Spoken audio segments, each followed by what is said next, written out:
To see everyone out. Thank you all for showing up and showing out today. I want to welcome everyone to the Common Justice Town Hall.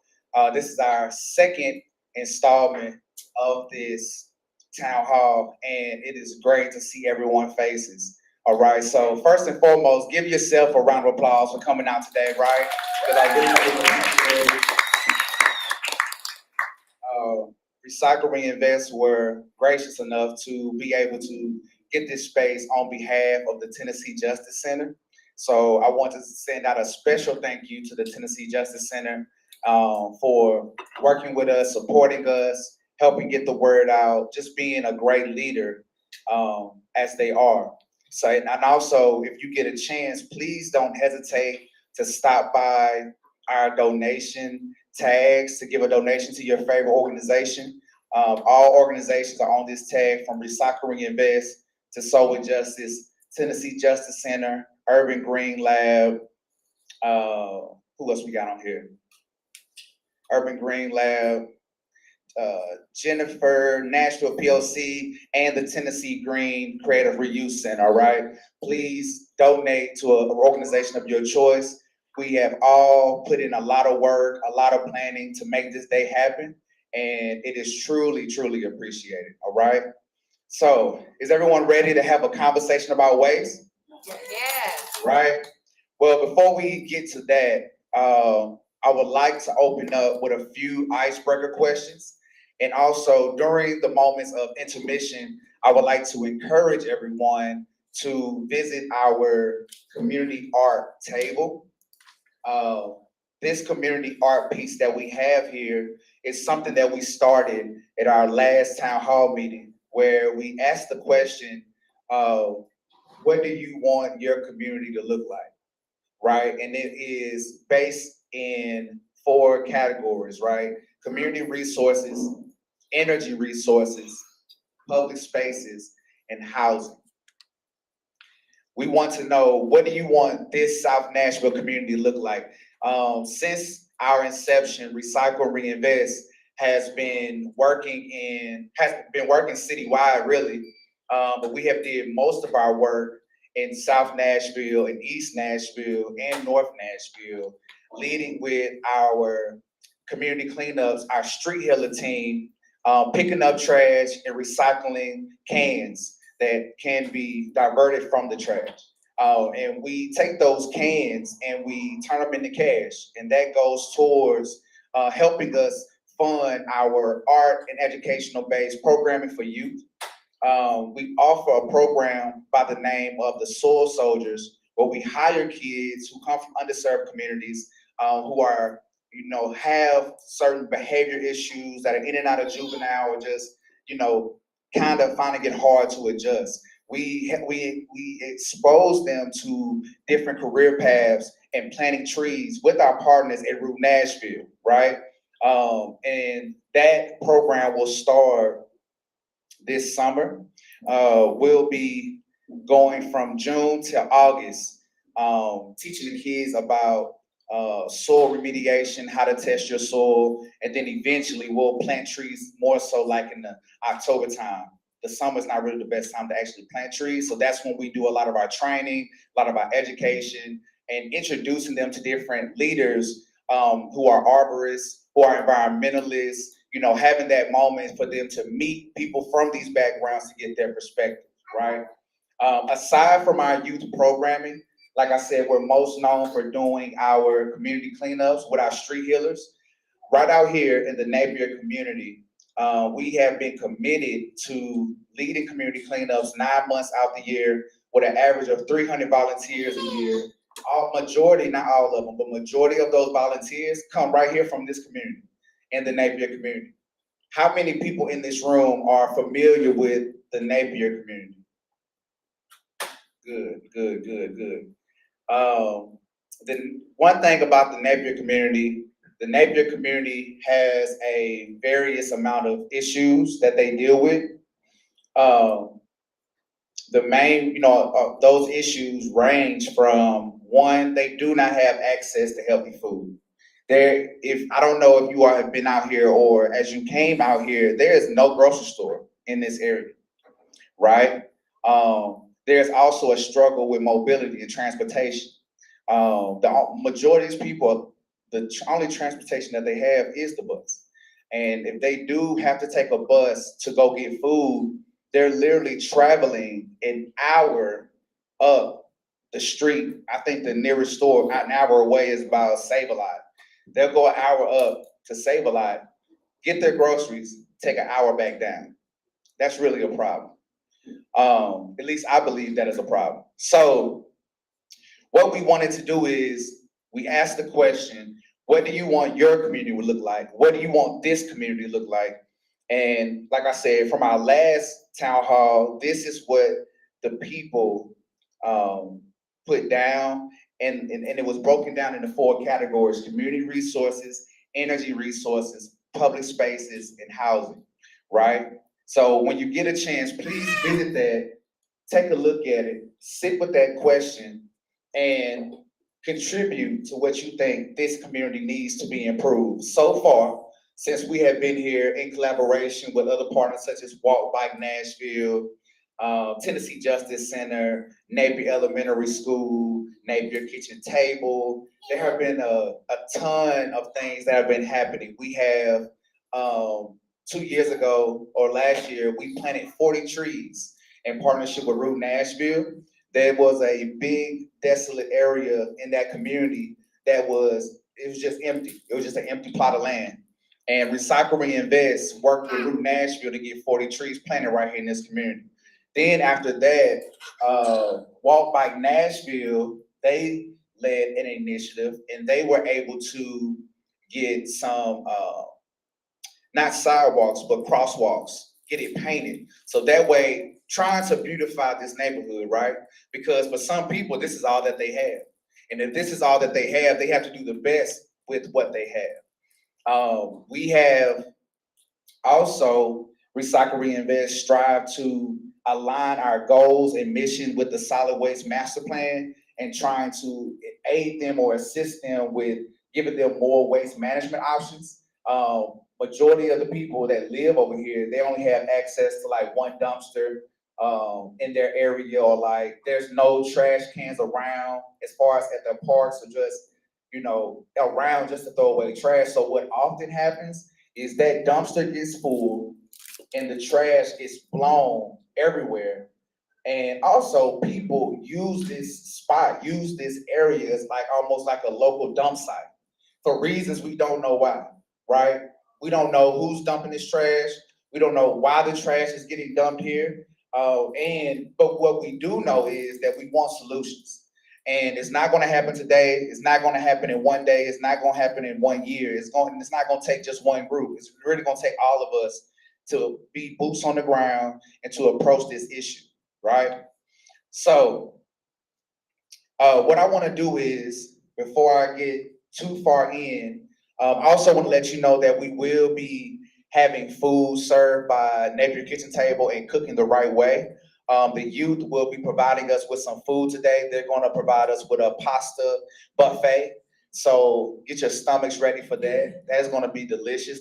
Right now they're back in the kitchen working hard, getting the pasta together, getting the breadsticks together, getting the salad together. So I'm going to be talking just a little bit, right? And then I'm going to leave y'all alone to let it process, get you something to eat, and then we'll come back.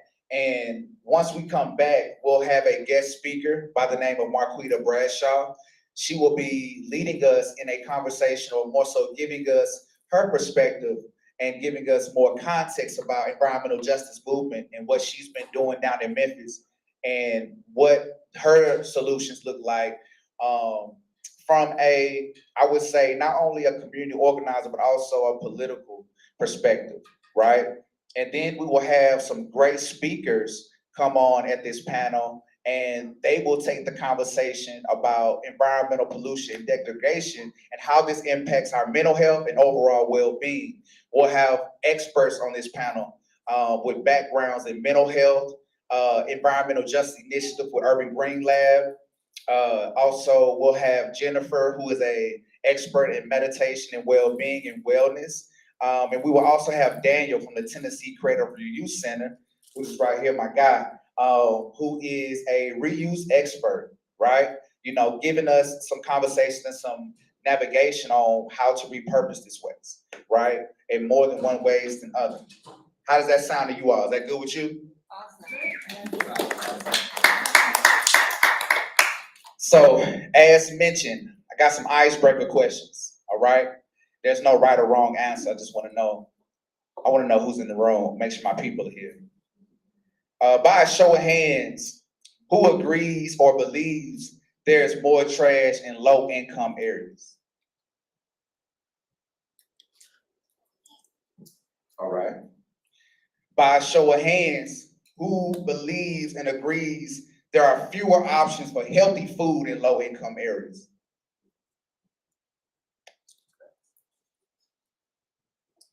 By a show of hands, who believes and agrees that there's more crime occurring in low-income areas?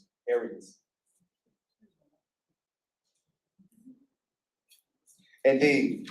Well, we feel the exact same way, right? And what we have noticed is the overexposure to trash and a lack of access to healthy food options in low-income areas impacts our mental health, but it's not only just on the people who live in this community, but it's also on the policymakers, and it's also on community organizations that can assist with bringing solutions to the front. So the South Nashville community, as we discussed, is a vibrant, diverse neighborhood that deals with various social and emotional environmental challenges. Um, by focusing on the mental health implications of environmental concerns, we hope to raise awareness, inspire action, and advocate for a meaningful change together so we can foster a healthier, more resilient, and equitable community for all. What we want to do as an organization collectively and with policymakers and other organizations is help people to understand that they are valuable, they are worthy of a healthy and safe community. Uh, and our goal we want to reach is environmental justice, which means that everyone, regardless of race, color, national origin, or income, has the right to the same environmental protection benefits as well as meaningful involvement in the policies that shape their community. In the environmental justice movement, we say nothing for us without us, right? So there's no way that we can go about creating change in this community if we're not getting input from this community, right? There is no one fits all solution to everything. Now, if you don't know, since April 15th, the Tennessee Department of Environment and Conservation has focused on effectively implementing the 2025 Solid Waste and Materials Management Plan, which is on your table. And if you don't have one, someone can pass it back because we have a few.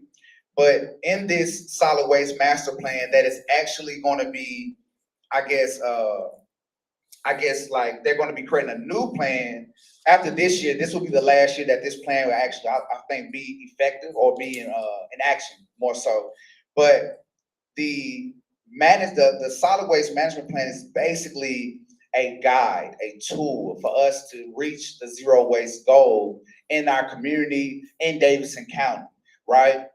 It suggests in that solid waste master plan, this plan suggests that people have at least three waste management options. That is one being for landfill, one being for recycling, and one being for compost. Majority of the people that live in this community, they have one, and that's just for landfill. How many of y'all recycle in here by show of hands? Oh, that's good. That's really good. Solid. How many of you all compost by show of hands? That's really good. Well, we need to assist those who live in multi-housing who don't have that option as often. And Recycle Reinvest, as well as Zero Waste Nashville, Waste Management Nashville, we all strive to try to support people in starting their recycling journey. I know Recycle Reinvest, we provide free recycle bins on our website for people who need those. We also provide a list of recycle drop-off locations. And hey there, how y'all doing? A list of recycle drop-off location, free compost locations, just resources. We provide this on our website. So that way, as we're walking in our community and we're doing these cleanups, as we're implementing these programs and we're meeting them when they are, we're letting them know, hey, if you need a bin, just let us know. If you can't come pick it up, we'll drop it off. Um, we believe that living in an environment that is constantly surrounded by trash can lead to feelings of disgust, anxiety, and stress. The sight and smell of garbage can be overwhelming and contribute to the hopelessness and helplessness. This can lead to higher levels of depression and anxiety among the residents in low income areas. Secondly, the lack of access to healthy foods can have a detrimental effect on our mental health. A diet high in processed foods, low in nutritious fruits and vegetables can contribute to poor physical health, also impacting our mental health. A lack of essential nutrients can lead to mood swings, irritability, fatigue, making it harder for individuals to cope with stress and challenges. Now, this morning, uh, I didn't eat breakfast this morning because I'm doing Ramadan.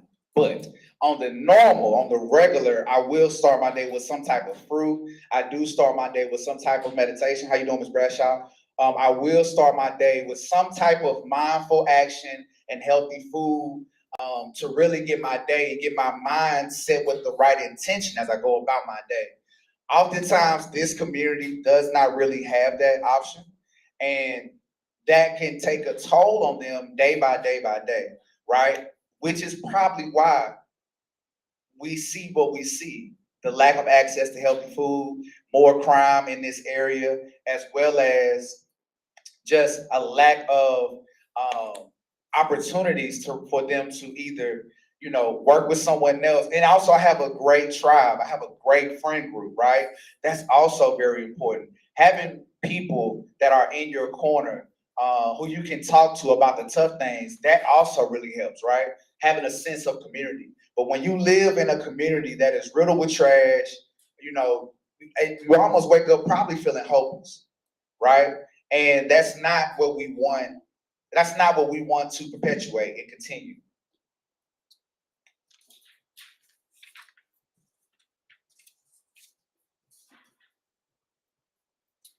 So, without further ado, I see that my team has pulled up, and as promised, they're bringing out the food now. So, what I want to do is, I want you all to take a moment and think about what change could look like before we go into our guest speakers and before we go into our panel. Think about, what does policy look like, or how should policy be changed when it comes to possibly holding the manufacturers more accountable for what they package their stuff in, right? And why it ends up in our communities as opposed to the landfill. Uh, Take a moment to think about what behaviors need to change, right? What behaviors do we need to see? A lot of y'all behavior is the mindset to recycle, to compost, right? How can we help change those behaviors? How can we help change those systems, those policies and perspectives? A lot of people over here, when it comes to dealing with extreme heat and cold, I don't know how many of you all, but earlier this year, we had like the snowstorm, right?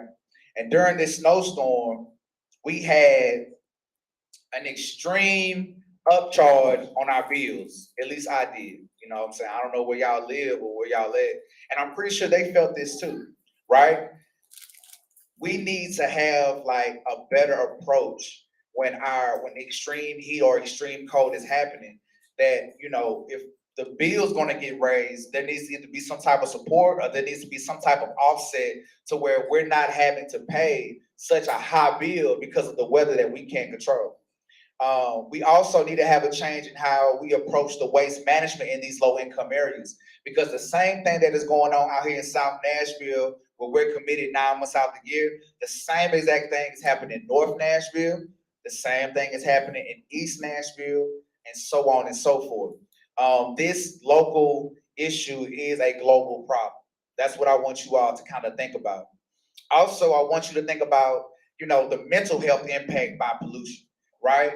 A lot of these communities that you see a lot of trash, they probably also have mold in their homes, right? And that's something that we need to take to MDHA and start holding them more accountable, right? Nobody needs to live in a home with mold and poor air quality. Nobody needs to live in a space with poor outdoor air quality. If you notice, this neighborhood is right beside an interstate. So every day that they wake up, and all of these units out here in the South Nashville area, they have gas stoves. So nobody needs to wake up dealing with poor air pollution indoors or outdoors, right? Um, we need to think about how do we approach how infrastructure and how homes are built. Every day I see a new home getting built. I see a new apartment complex getting built, a new something getting built, and it's up in a blink of an eye. We need to approach how we go about doing this, as well as water delivery, right? We know that keeping the rivers clean is like very important, very, very important, because we drink that water, we bathe with that water, we cleanse ourselves with that water. I mean, that's something that's very important. And also, something else I want you all to think about is the Tennessee Waste Reduction and Recycling Act. Okay, this is an act, this is a policy, this is a bill that got proposed this year that basically is holding manufacturers accountable for how they package their things, and also hold them more accountable as to why does that end up in our communities as opposed to our landfill. And then we have some experts here who can be a part of that conversation to kind of give us more context about the Tennessee Waste Reduction and Recycling Act. I was on the Hill this year. I wasn't there for too long because I had some other stuff going on. But that is something that is really important and that I want you to look into and follow up. If anybody wants to know more about that, we have a link to the Tennessee Waste Reduction and Recycling Act on our Instagram and our bio, and it'll give you a full rundown what that is, how you can be involved, how the coalitions are getting built, and like I said, continue to think about how we want to see change. Okay, y'all good? Y'all still with us? Yeah. I bet. All right, bet. All right, bet. I know it's early, so like I said, we're gonna make sure this is informative, this is engaging, and also this is useful with our time for sure. So I want to give a thank you to our sponsor, supporter, and the youth for providing the food, and also Chef Brian. Thank you to Show Injustice. Thank you to Black Mental Health Alliance. Thank you to the Tennessee Justice Center. Thank you to Turn Up Creative Reuse Center. Thank you to the Urban Green Lab. Thank you, Zero Waste Nashville. Thank you to the Mayor's Office. Thank you, Sterling Wright. Thank you, Napier Kitchen Table. And thank you, Ron Johnson Newsletter. Thank you, Tennessee Seal. Thank you, Health Heroes. Boom, it's right there. Thank you, Health Heroes. And thank you all for taking the time out of your day to come be a part of this conversation. As y'all see, the food is now coming out. I want us to take a little moment to kind of process everything that was just said from this introduction before we go into our guest speaker and our panel. And I'll introduce the guest speaker when it gets to that time. But like I said, thank you all for coming here, being a part of this conversation, being a part of the solution, and taking this time out of your day to lend an ear. So thank you all. That's it for right now.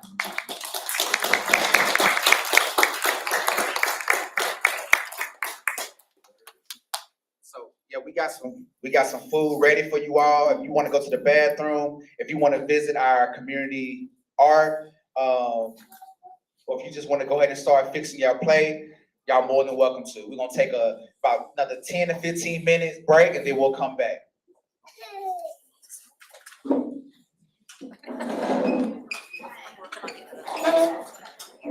So that you all have asked me if I had any questions. I was like, I don't know what you're talking about. No, I was not.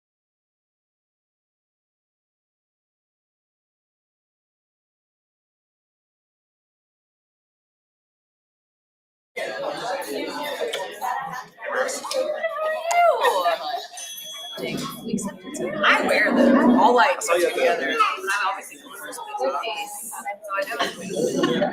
Serious. You were there? Yeah.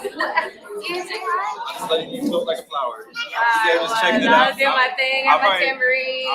I'll probably be the next. The next one? Is it just the email? Just go back on. I know. Maybe. Yeah, no. Upper house is like the genre that I've been considered sustainable for the last 6 years. And really announced that, I was like, that's what means. So people had to take that extra step and be lost between hundreds of people, you know? So yeah. Good, busy, very, very busy. I don't know what's one of the big DJ. I'm trying to do more events that like really also hiring situation. We had actually hired somebody and then they didn't right. We're just now rehiring. Yeah. So we're hoping to run everyone out. Until Tuesday, the 26th. Yeah, the Tuesday. So, Allie over there is our now created.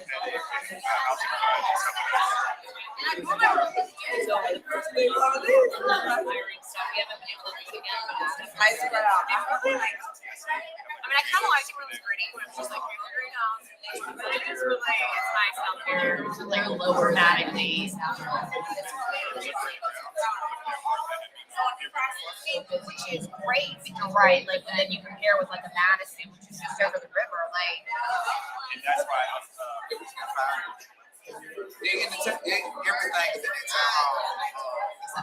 is Interesting. Because that demographic is like pretty shifty, like in terms of it's like really transitional, right? Yeah, so if you look, we need to do this.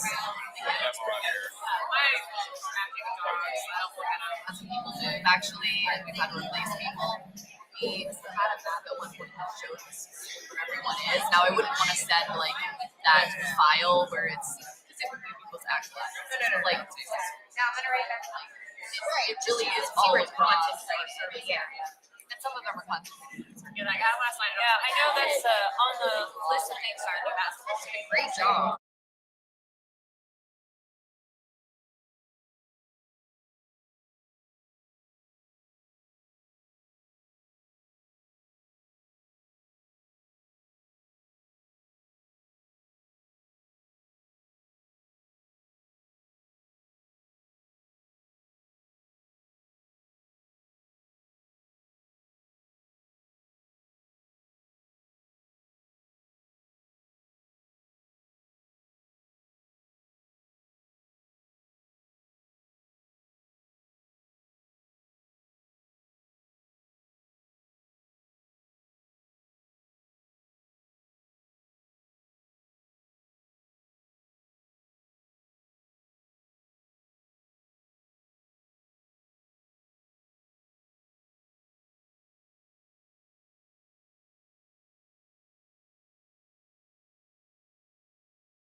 come back. How's everybody doing? How was the food? Good? Was it good? Shout out to the youth. Shout out to Chef Brian. They are, like I said, they were back there cooking up that food, making that salad. Shout out to Umi for hitting that bell, right? Uh, so you all can continue to eat. We're going to get to our next part of our event of the town hall, and we're going to have a guest speaker come up. And once she comes up, I want you all to make sure that you give her a warm welcome and a round of applause because she has traveled all the way from Memphis. And we want to make sure that we let her know that her travels, their travels, truly means a lot, and we appreciate it, right? Coming up to speak in a minute is Marquita Bradshaw. She is a Tennessee native with an extensive experience in the environmental justice movement and as an advocate for human rights. Marquita grew up in South Memphis, a community with a legacy of pollution, and is a alumna of University of Memphis. She was the first Black woman nominated for the Senate by a major party in Tennessee. Now she is the founder and executive director of Soul and Justice, a nonprofit helping to empower, connect, meaningful, and include a decision-making process for the folks who have traditionally lived, worked, and played closest to sources of pollution. So without further ado, please give a warm welcome, round of applause for Marquita Bradshaw.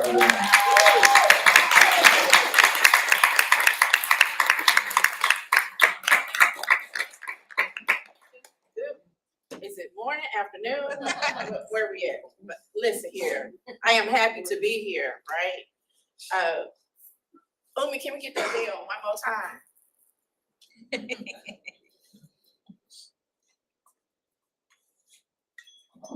Don't be scared, hit it. Let us hear it. Oh, hit it a little bit? Okay, that's what we do. Thank you, Umi. So, first of all, I want to give thanks to Jada, Jeffy, for just bringing us all together and really carrying this on. I remember talking to him mid last year and saying we wanted to start having climate justice town halls to invite communities together to help shape what we want our future to look like when it comes to the solutions, right? When I came to this work, it was out of trauma. And I think it's perfect right now to be talking about mental health and also climate justice and environmental justice. When I came into this work found me. I didn't really find it. You know how people say, I'm gonna do this career, I'm gonna do this career. Well, I was like born into this movement because I was born into poverty and I lived down the street from a military landfill. As a result, the things that my grandmothers put in place were dynamically changed. The way that they thought we were building wealth was dynamically changed. In this country, who own land and how they use land has always translated to somebody gaining wealth, right? And then sometimes it's been translated to somebody experiencing pain. That has been the cycle of development, right? So what does that have to do with environmental justice? Well, you look at some communities and they have everything that they need in those communities. And some communities are marginalized and they don't have even the basic needs of a water delivery system that can actually have clean water. And it's not isolated to Memphis, it's not isolated to Nashville. And I actually, just a little bit about me, I've also been on the campaign trail, but I'm not talking about the campaign trail as far as votes right now. I'm talking about what I've seen on the campaign trail this time. This lady brought 3 bottles of brown water that a whole community has to, like, they can see the brown water, right? But some people can't see the lead in the water or the other particulate matters that's affecting people's health. And we talk about pollution, it happens to us in different ways, right? Everybody take a deep breath. Inhalation is a route of entry. You just got through eating that food, ingestion, and then absorption through the skin, right? So those are the ways that pollution enters our body. If it affects any system in the body, it's eventually going to affect how the brain works. If the air you breathe does not have enough oxygen in it and has more pollution in it, that means it's going to affect your circulatory system. They have always been telling us that it was our fault in our community and blaming the victims that we were so sick. We actually had health officials at one point come to a meeting to talk about the military pollution in our communities, and they blamed the reproductive cancer on the behaviors of the women and said they were too promiscuous, and that was the reason why girls and women were having reproductive cancers. I came into this work unknowingly. I gave birth to my son in 1995. I don't know if you can tell, I am 50 years old.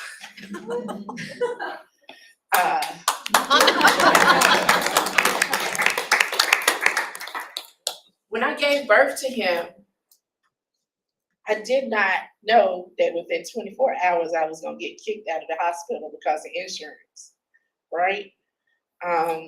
Because in 1995, the insurance companies were dictating how long a woman should stay in the hospital. And I had just had a cesarean section, and my great-grandmother was actually at home dying of cancer, but it was her knowledge that kept me and my baby alive. Because we were out of the hospital within 24 hours, and she was on her deathbed dying from cancer, from a reproductive cancer that had spread throughout her reproductive system and overtook her intestines. And so she couldn't even eat anymore because her digestive system had failed from the cancer. But she was keeping me and my son alive by giving my mother instructions on how to bring down my fever. And he was breastfeeding, so his nourishment was coming from me. Now, everything that she did to prepare for the next generation was sweet. She planted a peach tree for every child that was born. Even my son got a peach tree when she found out he was along the way. But those peach trees don't exist anymore because the chemicals at the depot were made to kill people in plants very effectively and used in wars. And it was disposed of in my community. First, it was the animals. I got a friend, she had breast cancer and her bird did too. The dogs, and then it was the people. When my mom formed Defense Depot Memphis, Tennessee Concerned Citizens Committee, there were over 1,500 people that joined within that first year, and half of them died.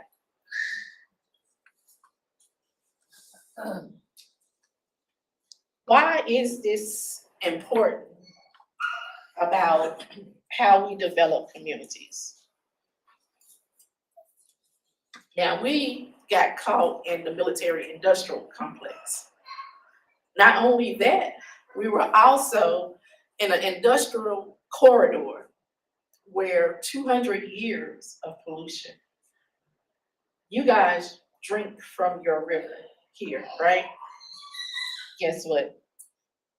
Most industries dump in the river uncontrollably for over 200 years until EPA started making standards, the Clean Water Act, which was kind of rolled back on the last administration. But I'm gonna stay focused on the cumulative effects of pollution. Not only did we have a military landfill, we had a chemical company, a refinery, and just come out a surgical instrument cleaning company where only 2 employees work, but they release chemicals for 30 years, renegade chemicals that cause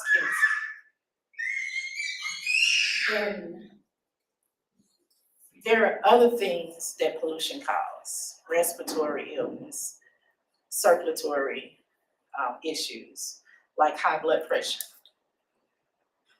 How many of you have heard that it's because of what they eat that they have high blood pressure or that they have cancer? It's because of they don't exercise enough because they have these diseases. What is that called when somebody is assaulted and you blame the person that's assaulted for the assault? Also, Right? And so we have to stop that behavior and change that behavior when we see people struggling with health issues and making it seem as if they can eat the right things, even though that does help now, that they can exercise the right things to turn around 200 years of pollution. Does that sound like it makes sense? So, what do you think it does to a community when you see the people that you love really, really sick or dying at astronomical levels? Now, when I grew up, I thought I was gonna live for a long time. You wanna know why? My great-grandmother was living next door to me, and when we went in the summertime for the vacation Bible school circuit, we would also go visit her relatives. And her relatives, her close cousins, her first cousins. We would go, and there would be a house full of very vibrant, seasoned people. And we would have to be quiet when we go in. And there was somebody there that was 80. There was someone there 90. There was somebody 110. And then there was a guy over there in the corner that they said was 117. And me and my brothers and sisters and my cousin, we was just looking at him because we had never seen a person that old before, right? And it was like, do you think he's alive? And he was, because he woke up. And he said, why y'all torturing those kids, making them be still and not do anything? He said, come over here. And he said, each of us to introduce ourselves. And he gave us enough money each for us to go get popcorn and a drink from the store. And the store knew we were coming before we even got there, right? And we had this quarter and we got fresh popcorn, and we skipped and we ran all the way. And we was like, I'm gonna live to be 125, I'm gonna live to be 140. We were kids. We had no idea that we had a silent killer that was abbreviating our lives down the street. We didn't understand that it was in the air we breathe. We knew that we had this vibrant, lively community where we had small business owners. My grandmother's cousin had the hardware store up the street. We could walk to a produce store, and we only walked to the produce store because my grandmother didn't grow it in her garden, or it was out of season. We did not eat out of season food. And we actually had to save the scraps from our plate because we actually raised a hog in the country with our scraps. Why am I telling you all that? Because I want you to know the part of life that my son will never know. And he said I ain't getting no grandchildren, so I'm gonna have to collect nieces and nephews by adopting them through my family and friends, grand nieces and nephews. Because he said he's not bringing any children in this world.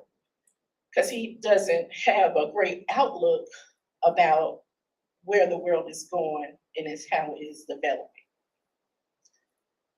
That is a mental health issue too, when people don't have a good outlook on what's going to happen in the future, right?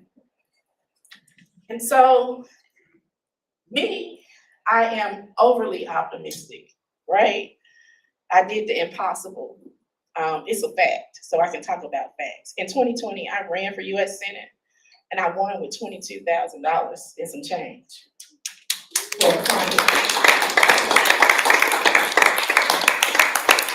And it was because I learned the principles that my mom did. She walked a mile a day and she knocked on doors, educating people about what it would mean to live down the street from a landfill. Now, we want to know, what's the difference from environmental justice and climate justice? Well, they are real close cousins. Don't you agree? Does somebody have a working definition of what environmental justice is in the crowd? Please do not feel afraid to jump in. And if it's somebody online that gives a definition, read it. I'm inviting you to come into this conversation. Whatever you think environmental justice is, can you just popcorn it out? Environmental includes social and economic factors. Climate is just climate. Is that near the ballpark? Well, that's a good start. Climate, people say climate because they think of the weather, right? They name the movement after a symptom, right? Climate is a symptom of what's been going on with the pollution, right? And climate justice movement has really worked towards the biggest bucket of pollution, and that's carbon reduction, right? However, it does look at how we develop land, who profits and who doesn't, and trying to make sure that there's equity in that process where people can have meaningful lives. Well, what is environmental justice? Some of that too. And it's not just focusing on carbon reduction, but we have principles just like climate justice that focuses on making sure people who are closest to the pain are actually involved in the decision-making process. And that's called meaningful involvement as far as policy development and everything that a person needs around them. It's kind of environmental justice. And you're right, social economic justice, education. What are some of the things we need? We need medical care, right? So you have, what else? Food justice. Food justice, right? And so environmental justice kind of is a tent for a lot of justice issues. And people say, hey, are you working in your lane? And I was like, do you even know what my lane is?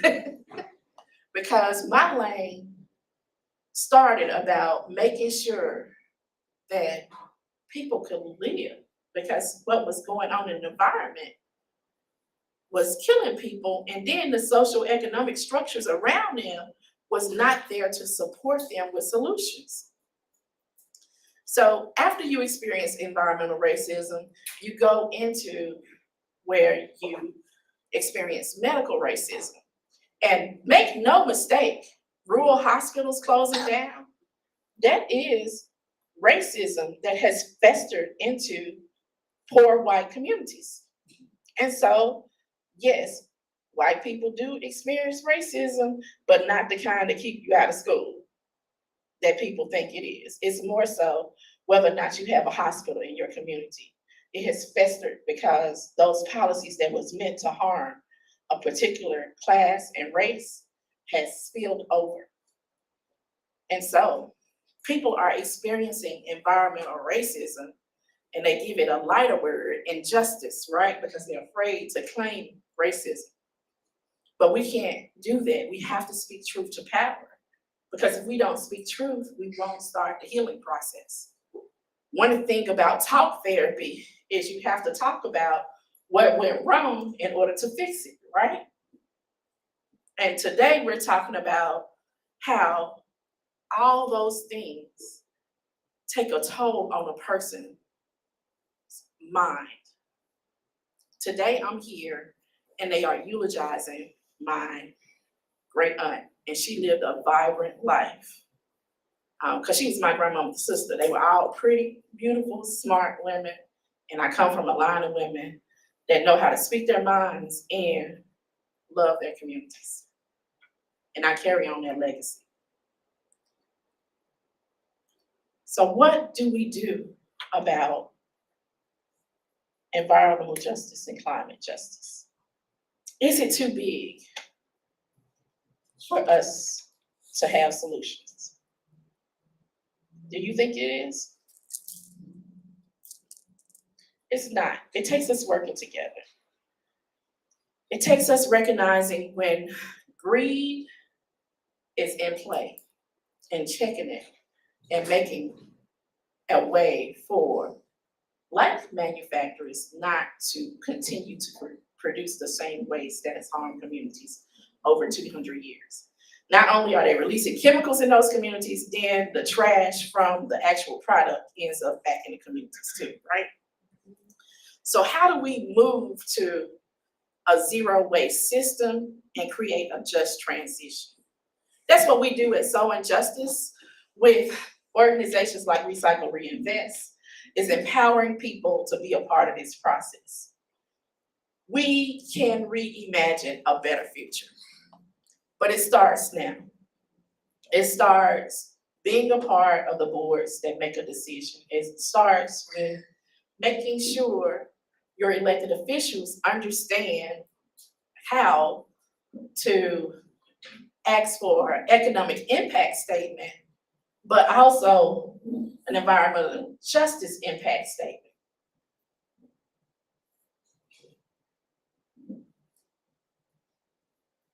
Before a development starts, right? We have this beautiful earth that has this beautiful way of giving us the things that we need, whether you eat meat or not. We have this water cycle. It is so perfect that we're the clean water we drink in Memphis is thousands and thousands of years old, right? Because we get our water from the aquifer. We like water snobs a little bit. However, I'm also conscious that when the permits come and they say, oh, we just gonna dump it in the Mississippi River. Well, there are about 80,000 communities that get their water, drinking water from the Mississippi River. And some of the tributaries too.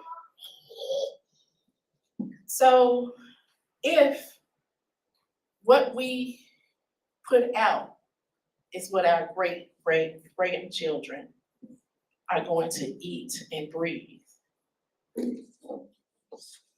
in the future, and what we eat and breathe right now, is there an urgency? What do you want to do about it? How do you do it? You do it with each other, right? I'm here because I know that when we work together, it's great to see some of my Sierra Club members here also. I'm the Environmental Justice Chair of Sierra Club, and a representative from the League of Women Voters, and I'm looking around of all these other urban green labs. All of these organizations have different missions, but when we coalition together and we collectively use our resources, and not just money, people, right?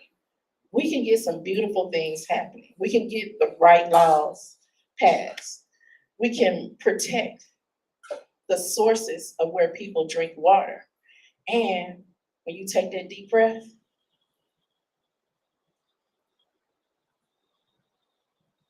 you can rest assured that it's not hurting you. That's the future that I want. And I want you to get involved with these organizations that are here today. And so I set the table to talk about what is environmental justice and what is climate justice. It's what we need. And we can't turn around right now. Because if we do, it's not a promising future. But if we act right now, it can be the future that we want. My name is Marquita Bradshaw. I'm the Executive Director of Soul and Justice. And I invite you to go to our website, soulandjustice.org, and sign up for our newsletter. Or get involved with our rapid response team. We helped draft a statement with people all over the nation to actually hold EPA accountable for dumping nuclear waste from nuclear energy in a river over in East Tennessee. It's gonna be coming out next week. But I want you to know that the work don't stop. And it's plenty of pieces of this work that I would love to give over to you. Because I want to retire. And I want to see those peach trees grow for the next generation. My name is Marquita Bradshaw, and with love, let's continue to build a beloved community.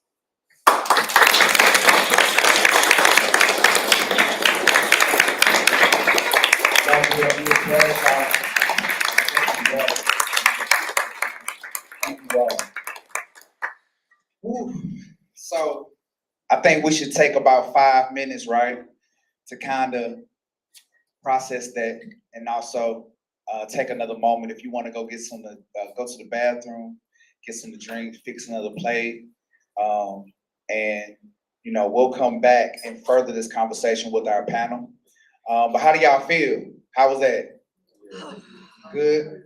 There's going to be a moment in this conversation where we're going to give the crowd an opportunity to kind of chime in. But first, I want to, like I said, have our guest speaker speak, who came with a plethora of information and backstory of her struggle and her strides that she has made with her people, our people, all people, to not only create solutions, but to have a conversation that is engaging and also provoking thought and presenting the right questions, and also and just including the right people, because like she said, it's gonna take everybody.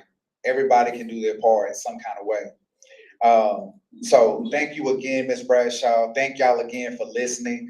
We're gonna take a brief intermission for about 5 to 8 minutes, and I will see you all back here at 12. Well, actually 10 minutes. We're gonna take a full 10 minutes, and I'll see you all back here at 12. All right, thank you.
Yep. Everyone doing good? Y'all still okay? All right. I see y'all munching. It's good. You got your mouth full. It's okay. I understand. We're going to move forward with the last part of this event, this town hall. We're going to move forward with our panel discussion with our experts. Our panelists for the Climate Justice Town Hall bring a unique experience and expertise together.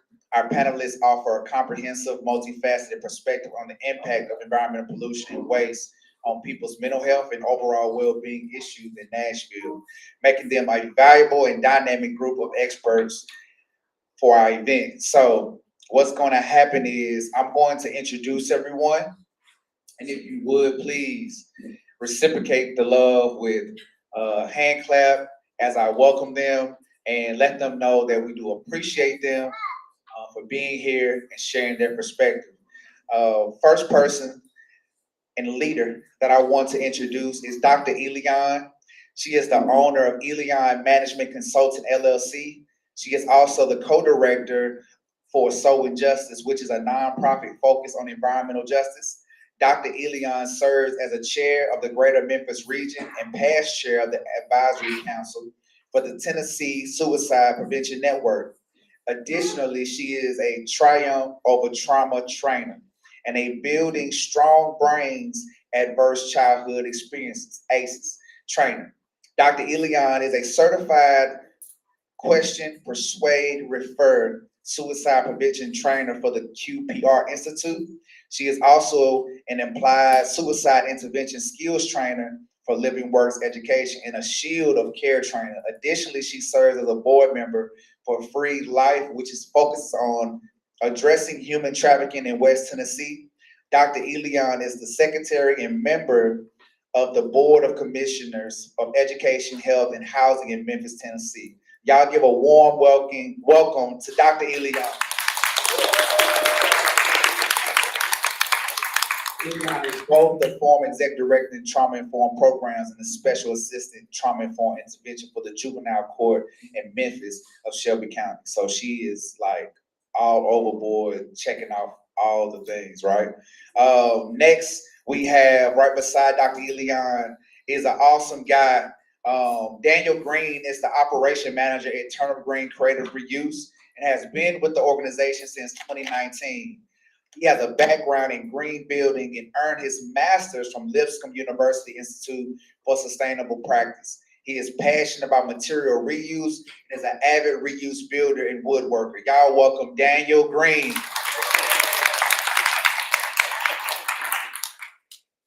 And next, we have the amazing leader, Jennifer Wong, is the co-founder of the Nashville POC Shanghai Meditation Community for People of Color, a facilitator at One Dharma and Wild Heart Meditation Center, and serves on the board of the Maddox Fund, Tennessee Environmental Council, and Turnip Green Creative Reuse Center. In her professional life, she works on financial innovation for New Energy Nexus, a global nonprofit focusing on equitable energy transitions for all. Please give a warm welcome to Jennifer Wong.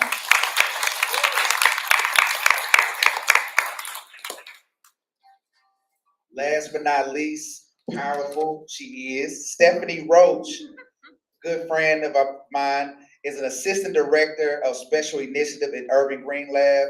She coordinates partnerships, programming, and research for the Nashville Food Waste Initiative and the Nashville Environmental Justice Initiative. Please give a warm welcome to Stephanie Roach.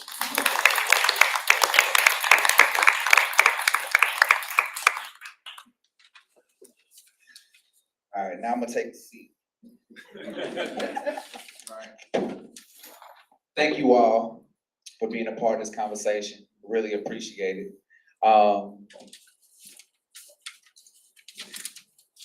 Get straight here. Before we hop into this conversation, what's gonna happen if you all could share that mic, and I'm gonna share my mic. Leon and Daniel, y'all two could share that, and I will share mine with Stephanie and Jennifer, okay? But I would like to, before I hop into these questions, I would like to know from you all, what does it mean to you to have a livable and lovable community? What does it mean to you all when you hear the statement to create a livable and lovable community? What does that mean to you? And anyone can hop in and popcorn pass. For me, the word that always shoots up right away is equity. It's not access if not everyone can get the resources that we need. So I think when I think about a livable community, I think about what you have here on your wall, the community resources, the energy, the public places, the housing. That should look livable and lovable to every Nashvilleian, every Tennessean, every American. And it's really about how we figure out that pathway to balance the playing field, to making sure that those doors are open. I'm gonna center in on the second word, the lovable part. To me, that really means kind of just being a state of love, which is what James Baldwin said. Can we just be a state of love rather than directing our love just towards selected people that we choose? And if we can just be a state of love, then we can start to dissolve some of these boundaries that are between us and nature, and we can all feel part of the same fabric of the universe. Since we can go in order. Okay, yes. I guess for me, livable and lovable. When I think of livable, I think of thriving. We're all thriving together to be a part of this, not only Tennessee, but the world. So being able to live in an equitable environment, somewhere that's safe and nurturing for everybody. So when I think about the lovable part, it's more about compassion, having compassion for our brothers and sisters, no matter what their cultural backgrounds are, sexual orientation, race, anything. But for us to really think about the world as being our own, as being a gift and something that we should nurture and also cherish and take care of. Yeah, so coming from Turner Green, our whole thing is accessibility and giving people what they need to express themselves and make and create what they need, and just seeing what people are capable of doing to, once they have the materials they need, how they can express and create and show their love for each other. It's just really great to see in this. Indeed. Thank you all. Thank you all. Thank you all. So let's hop into this conversation, right? But I just kind of want to set the stage for this conversation. This conversation is going to be about cultivating that livable and lovable space. The first question that we have, and the way this panel is kind of going to go, to kind of give y'all some context, I'll ask the question and, just speak to your experience or your expertise. Because I want to get all perspectives, right?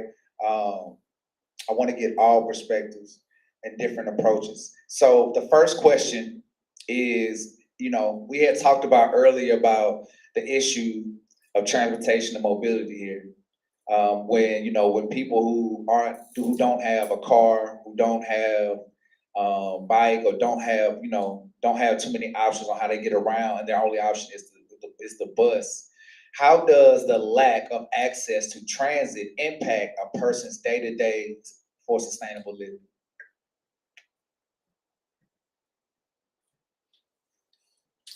How does the lack of access to transit impact a person's day-to-day for sustainable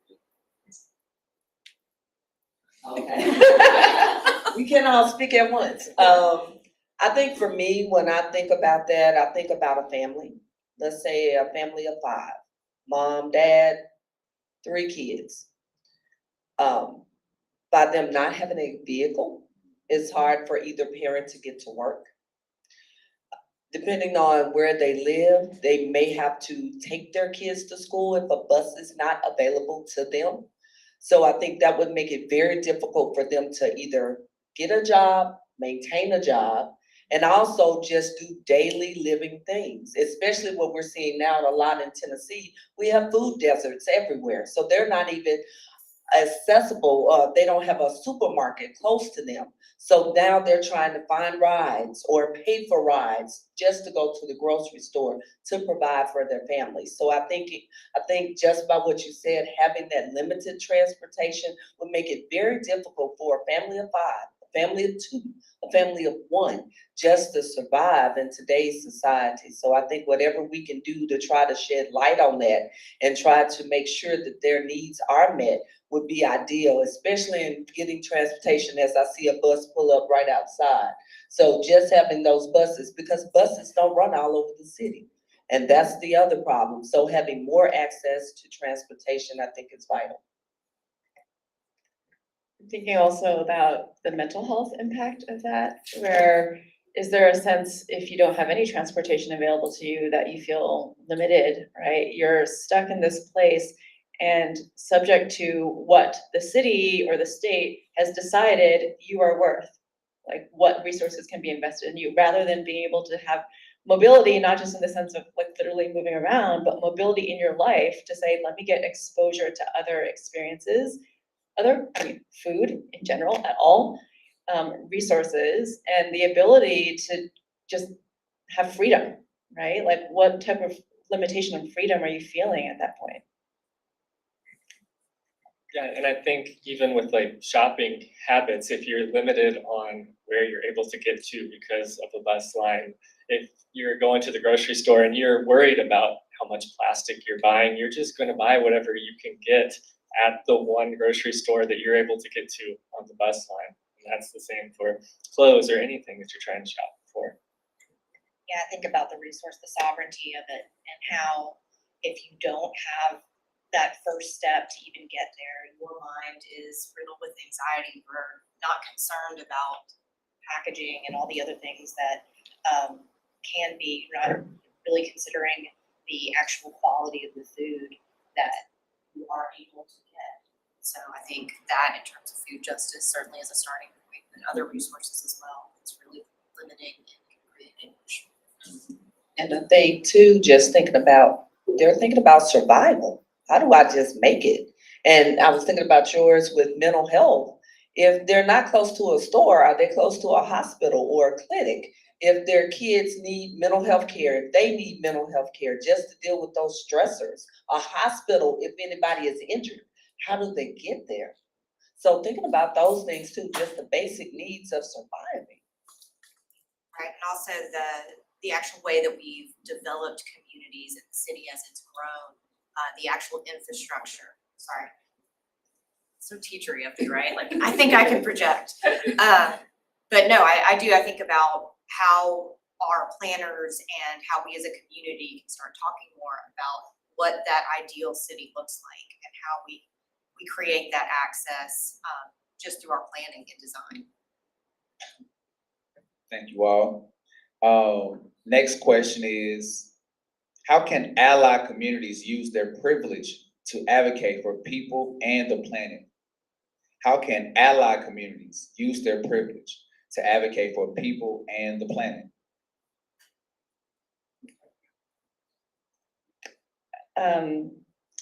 I think about the word ally a lot, and it doesn't make a whole lot of sense to me. Because that means separation. That means I'm not part of the problem, I'm not part of the solution. what I prefer to think of is we're all connected, we're all part of the same thing. We're different, of course we're different. But something that happens in this community is gonna affect me in East Nashville. Whether I know it or not, it will affect me. Living in Nashville, being a part of this broader community. And so I think the first step for me in answering that question is changing my mindset to being, this is us, this is not them. But there is a difference in privilege, right? In different parts of town, different, zip code is like the #1 determinant of life expectancy in this country. So I think, of course, there are things that we can do, but coming back to this interconnectedness, the trash that's ending up in the landfills in underserved neighborhoods is my trash. It's not like that neighborhood's trash. So I need to look at how much I'm buying, how much I'm using, how much I'm reusing. And then there's the aspect you were talking about advocating. If I have the ability to ask a question to a government official, to a nonprofit, to a business about why are you doing certain things and how is this going to impact someone else, I have to ask the question, because there might be some businesses, for example, that are going to listen to me because I'm a customer, that are not going to listen to someone else who they don't think is a customer. So I've got to use that privilege of being able to buy that product to ask that company, what are you doing about X, Y, Z?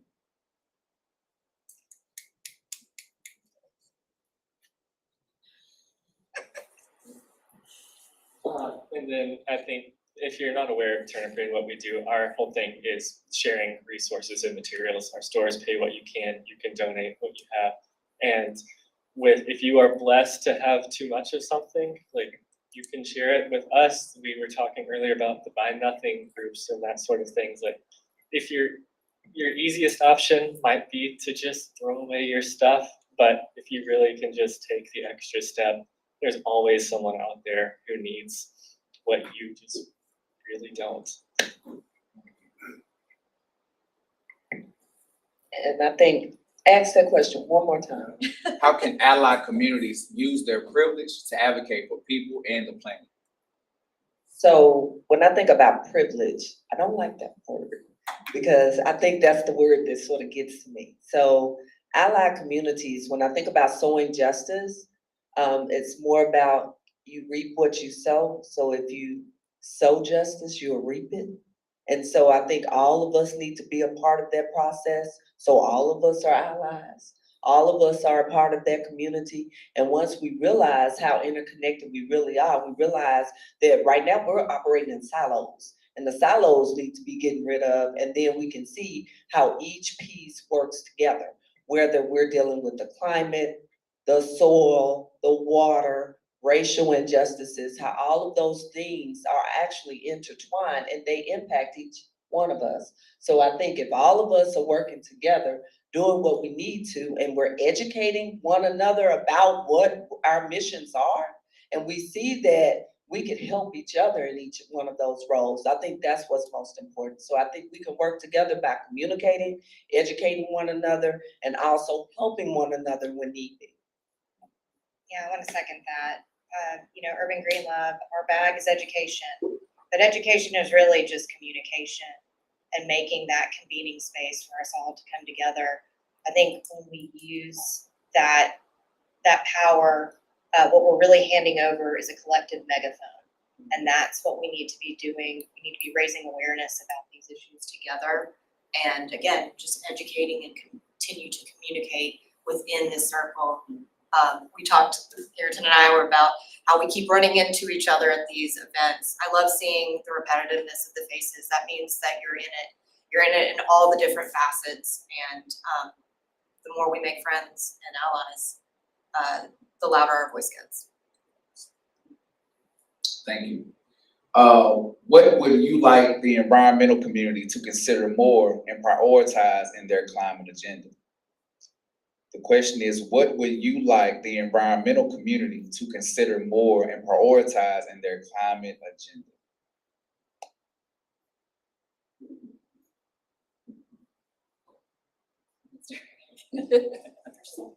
Yeah, I thought about it. I would like especially I feel like in Tennessee, the environmental community is also kind of the conservation community. And I would really like this community to consider people as part of planet.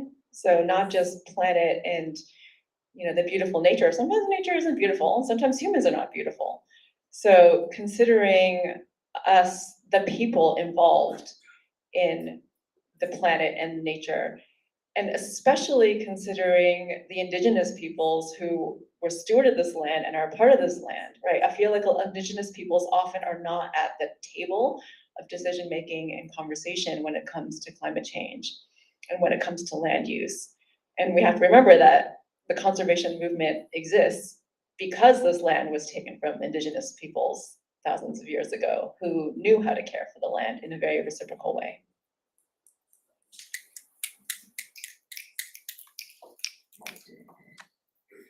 I think justice has to be a part of it. That just absolutely has to be a part of the conversation.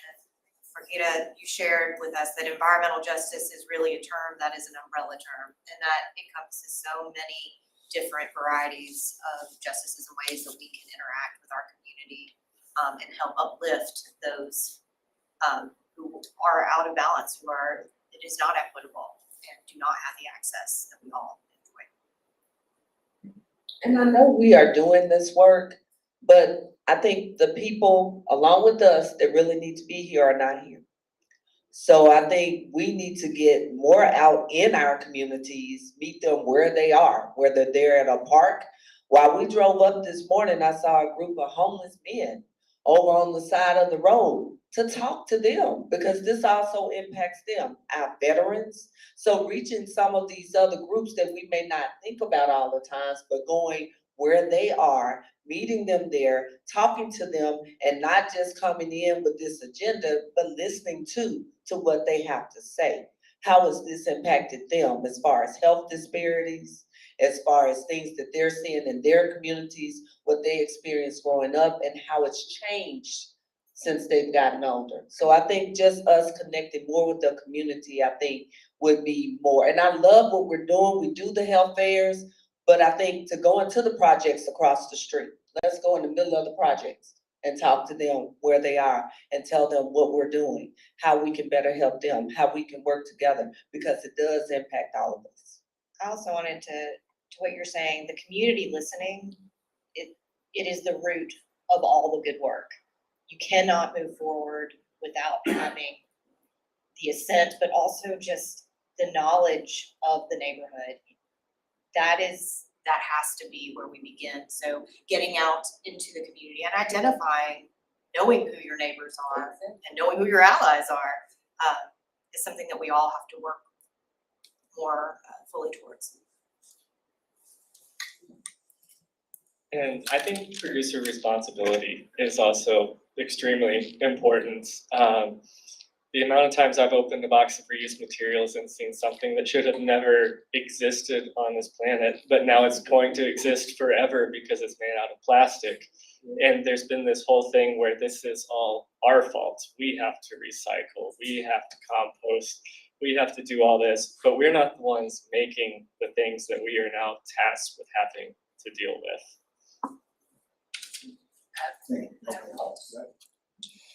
Just putting on my hat of working in this global nonprofit that works on climate change, talking to a lot of philanthropies and foundations, they talk about getting leverage out of their dollars, meaning what are the most tons of carbon dioxide we can reduce for every dollar that we're contributing. And that's a very like business-minded mindset, right? Like leverage. It's not an equity-minded mindset, it's repetitive. Yeah, exactly. It doesn't think about how many people are you affecting. So one example is I'm working on electric vehicles in India, and a lot of people in India right now are really focused on buses and trucks because per vehicle, per dollar that you can help to transition a vehicle, you're getting more carbon dioxide reduction. But there are so millions and millions of motorcycles and rickshaws in India that are polluting the air, that are polluting the homes of the people that drive them, and that are creating like a lot of gas expenses, right? And so in India, these like foundations and these government officials are like, oh, we moved on to buses and trucks. But it's like, but hold on a second, there's still all these really polluting dirty, old motorcycles on the roads, and you're just gonna forget about all these people that can also benefit from that transition to these better vehicles. Thank you. We got two more questions. Next question is, how does an overexposure to pollution impact our mental health and overall well-being?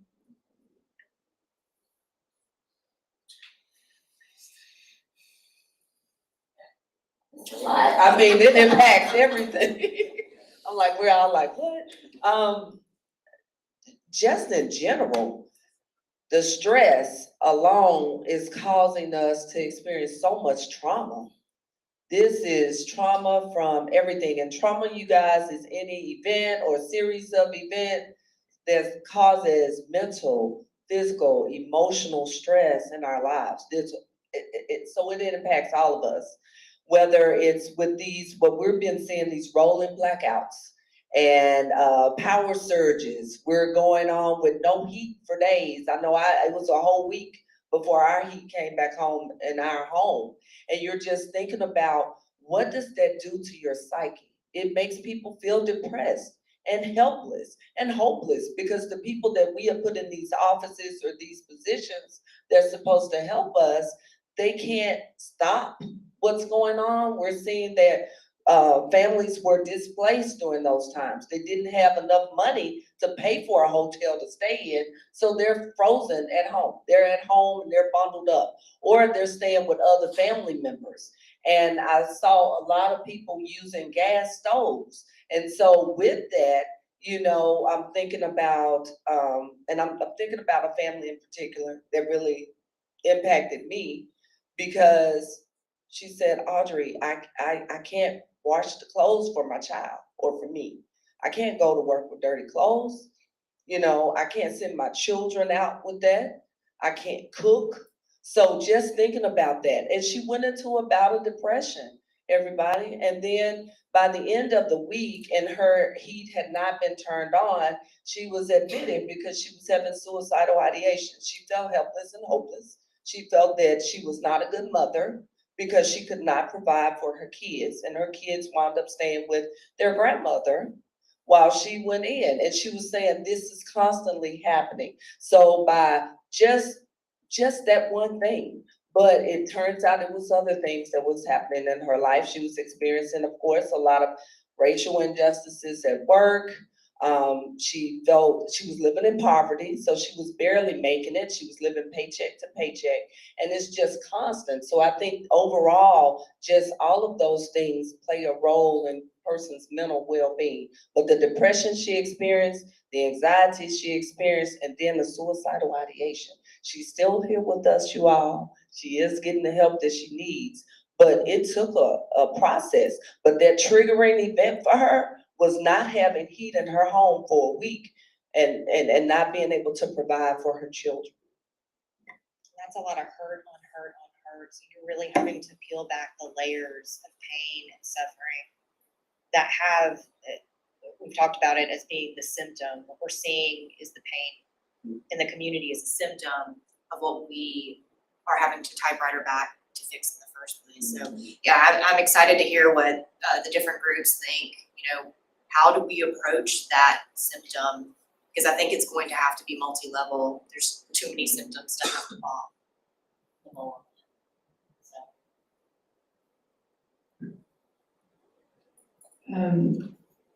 You talked about worthiness earlier. Like if you wake up and you see trash in front of your window, you feel like nobody cares, right? Like the city isn't investing in me. And so why should I invest in the city? Like why should I invest in my community and do things like recycle and compost?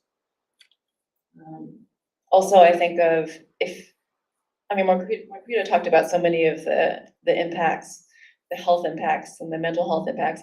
I'm also thinking about just like, maybe not as extreme as disease and death, but just brain fog, just not feeling great, like your body just not feeling great. And then how do you perform at work? How do you perform as a parent? Maybe you need to take more sick days. And how much of that, because maybe you don't know that what you're feeling is being caused by your environmental factors, how much of that then turns into self-blame? like, oh, I just can't get it together, or like my brain is not doing what it needs to do, and then maybe that's reinforced by your boss or people at work, whatever it might be, just turns into this cycle. And it's demoralizing, like waking up and seeing trash after you have like felt like you did so much work to recycle and do everything right, and then you just see it going down the road. It's like, how much am I actually helping? I still think everyone should do their part, obviously, but like it does feel like you're kind of fighting a losing battle a lot of times. And I think something else that I've been seeing a lot with the schools, we have so much environmental issues in the schools with the lead poisoning, the mold. And it not just being in your home, but actually in the schools, where these kids are drinking water, where they're studying, where they're taking their classes. You have mold up in the ceilings and in the walls. And so you think about that over time, the impact they could have on their mental well-being, dealing with what toxins have been emitted through that. How is that causing any neurological damage to these kids or cognitive issues? And how does that impede their learning? And so it does have some serious impact. And I think now you're seeing more and more research in the area where we're seeing that they are related. And this is very important that we're seeing this. And I think Ms. Bradshaw talked about earlier, but it does have health implications, especially in regards to respiratory problems or asthma. And so that also impacts that child, because now they have a health issue on top of poverty, on top of being exposed to other toxins that may be impacting their behaviors in the classroom. And now they're acting out more. So it's difficult for them to learn when they're acting out, because the school may or may not understand or be able to deal with them if they don't have mental health available. So then they may be suspended or expelled, and then the cycle continues. Now they're at home, mom has to take off work or dad has to take off work in order to take care of child. So just like you said, that cycle is continuous, because people they don't realize that everything is interrelated. And if one thing is failing, it also impacts this, and it also impacts someone else. Pointing out that connectivity, people for a long time have looked at those symptoms and mislabeled them as they're blatantly victim shaming or Right. gaslighting. And so taking that conversation out Of that box and being able to point to stakeholders that move and shake, bringing them, forcing a light on that. Again, that's how I think we leverage our voice and, turn that megaphone up. Thank you. Last question, and after this question, you all, we're gonna go into a group exercise led by Jennifer. Last question is, describe some ways to minimize waste in our community, in our home, or our school. For me, it's food waste reduction. Food is always the easiest sustainability on-ramp. Everybody eats, Everybody has a story, everybody has a great connection in some way to food that is very personal to them. And so being able to reduce what we are putting into a landfill, 40% is what we always say, is going to a landfill, and that's just lost resource. We've talked a little bit, my Zero Waste National Friends know, we've talked about how that's actually taking a local resource that could continue in circularity and just consigning it to the ground, and then it's done. There's so much more to be had from that, and of course the idea of circularity is really very important when we're discussing that, how that looks. But yeah, food waste can also be that there's surplus and we're not sharing, and there's so much need here in Nashville, here at home. So recovering that food even before it can be wasted. That's what that looks like.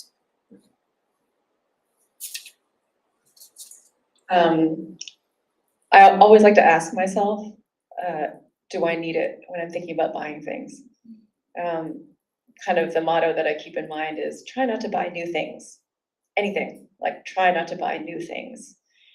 And actually that has a mental health impact as well, because I feel like when I decrease the amount of things I have, that's more freedom, right? Like I'm not weighed down by these things. And there's also a sense of if you keep looking to buy things, it might satisfy you for a little bit, but then your mind often moves on to what's the next thing that I need?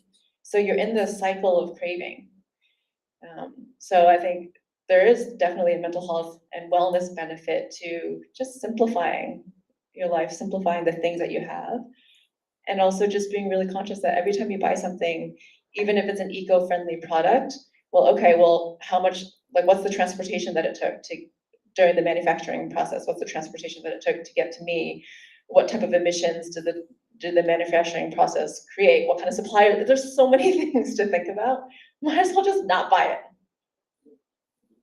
Yeah, that's the answer for me. 'Cause we're like,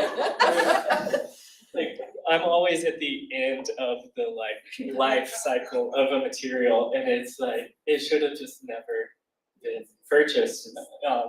So before you purchase it, come see us. There's amazing things in that store. Yes. I think for me, going by what you both said, so what I've started doing, and I started last year, for every one thing I buy, I give away 3. So that's a way of decluttering your house and your mind, but you're also sharing with someone in need.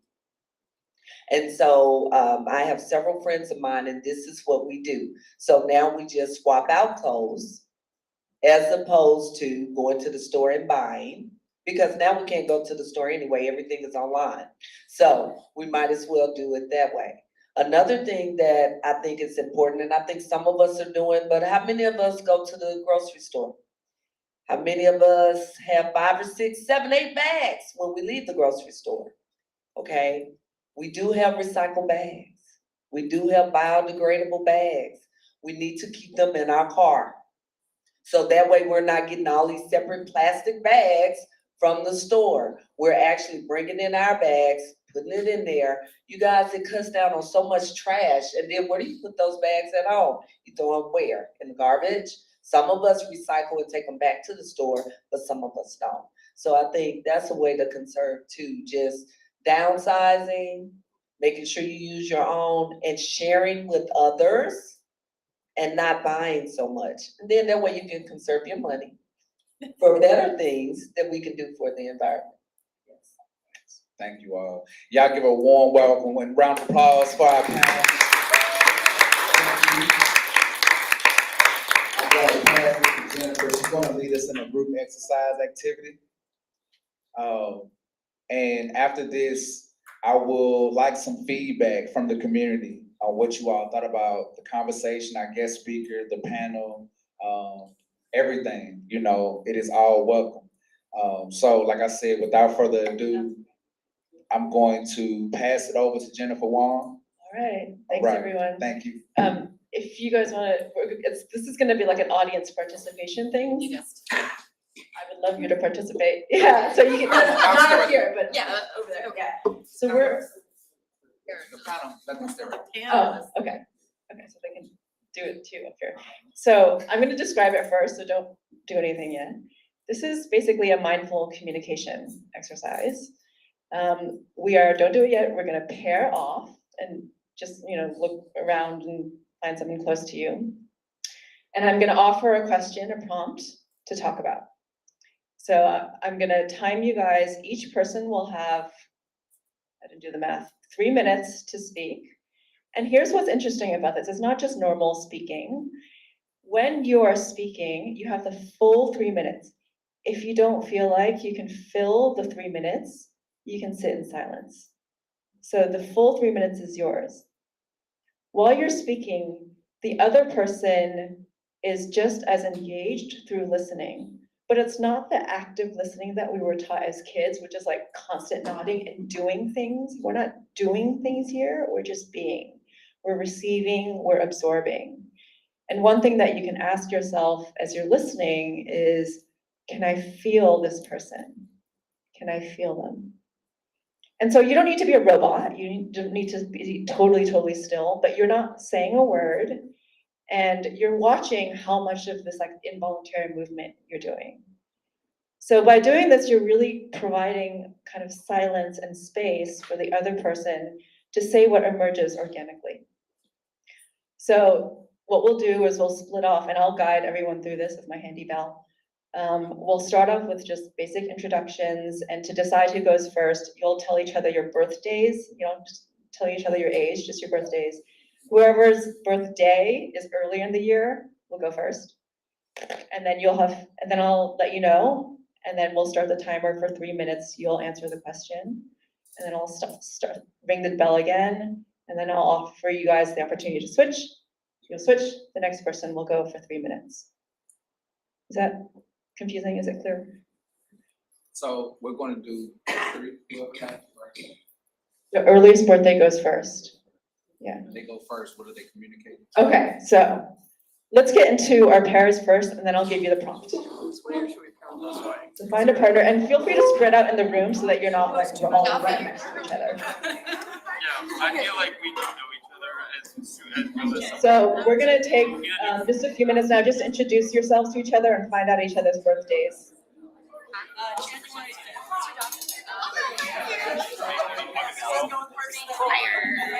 We are You're gonna have a lot of fun. Okay, that's it for the introductions and the birthdays. Hopefully you found out each other's birthdays and who's going first. The question that we're answering is, share about a time. We need to share this. Her birthday's June 19th, mine's June 20th. So June 19th goes first. Exciting. Yeah. Well, I think you have to go with age. Yeah. Age is not involved in this, just earlier birthday in the year. Okay, so the question is, share about a time where you felt deeply affected by your immediate environment and felt like you couldn't do anything about it. So this is not just a negative thing, it could be a positive thing where you felt deeply affected by your environment and didn't have anything to do with the thing that happened. But it could also be negative, right? Share about a time, specific time, where you felt deeply affected by your immediate environment and couldn't do anything about it or didn't have anything to do with it. So person one will have 3 minutes, and I'm gonna ring the bell.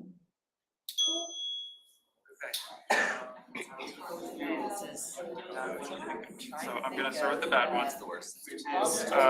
When I lived in New Orleans for a year, and Actually, I mean, number one, just living around New Orleans, you see like refineries just everywhere kind of thing. And I specifically did. so I've been to landfill before, I'm familiar with them. Big town outside of New Orleans called Birds are attracted to them, and there are seagulls. Having that, It's like to see the machinery that goes into making the gas for never see seagulls here in Nashville, but I saw the gas station. You don't see them. It disappeared. kind of realization that the seagulls were there because of all the trash that was in the parking lot. That Because of all was the, really, because they were there. it smelled awful, like people just was there. I was just like, oh, Just yeah. environments that should not be. And it was just really, Good example of where I felt like. I don't know, I was just like, this is, of all the Like in places a good way, like it was just like such a peaceful environment with. it's attracting. I feel like I have like a bunch of these It's a place that's I have a place that I return to like later in time, but like one of them or was like also Walmart would actually do something to pick things up or indigenous community that was hit pretty bad by Al-Qaeda. And like they lived on like houseboats kind of thing, so like see them there regularly. and like trash and stuff if for storm surge Really, wrecked their place and we were cleaning it up. I don't know, affected. But I just remember like there's a certain point where it's kind of waiting for the boat to pick us back up to beach. But I don't know that it's gotten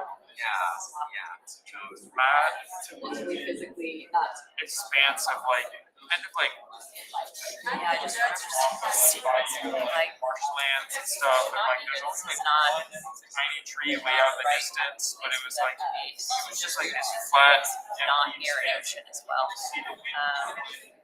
Yeah.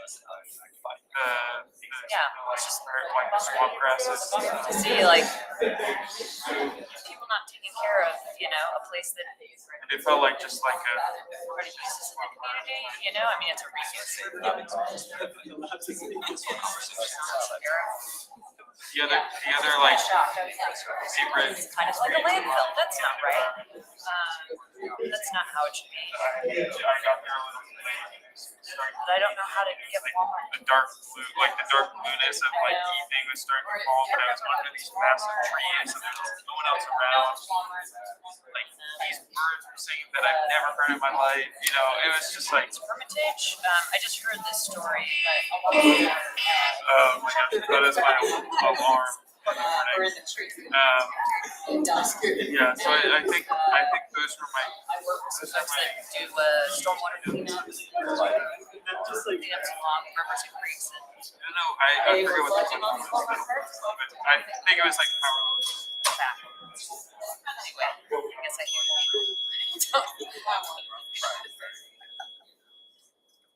Thank you, person one. Person two, you may begin. It's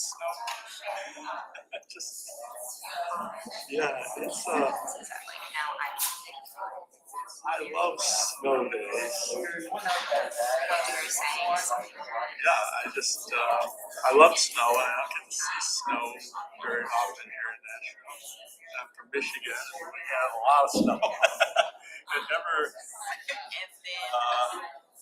Michigan State actually had where I went to college, it had 2 snow days in 20 years. Despite all the snow, it was back in the 70s and one was there, I was in graduate school. It was so cold, the students went out to protest at the president's house on campus in the cold, saying it was too cold to go to class. The president closed it. But at any rate, but also here in Nashville, it can be kind of scary. An elderly mother, Not really knowing and what love was, like how to figure that out. snowed in, and Made me experience so many things that bring me to my environment. that emergency. That thing is coming, I'll just go and stay in her apartment, at least I'm there. So many people that have so many different backgrounds, I relate to some. But 2 years ago, we had the rolling blackouts, of course, and that was not a problem, not a problem at all, but what would happen if these things extended? I remember the trash just got worse and worse. I'm done. Or somewhere like a hotel or something, so, it's both a beautiful thing, I love the snow, I love to go out and walk in the snow and all of that. I like just not having to go a certain way. On the other hand, it's kind of scary, and sometimes, and so that, and you realize that in a certain way, it's small, it's impact.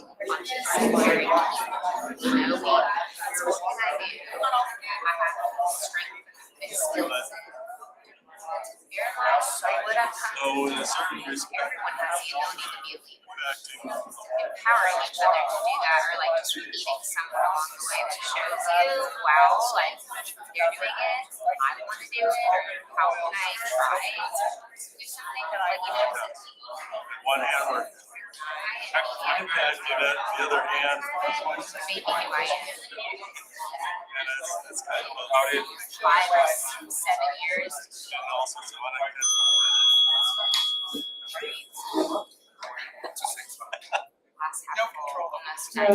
We can resume your chair. We're gonna come back into the group. One last part, we're gonna have a little debrief. Just really briefly.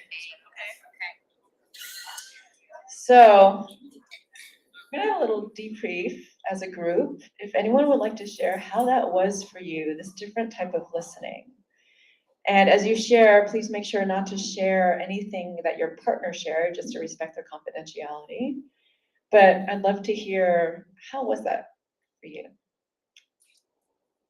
3 minutes is much longer than I had expected. I think they got that.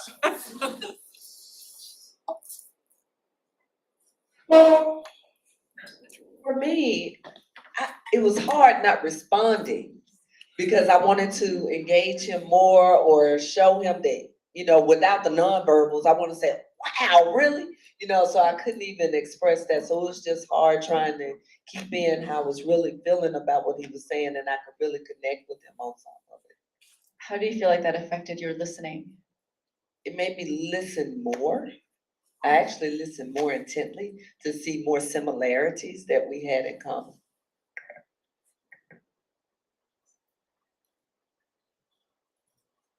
I'm gonna go in the back and then Maris.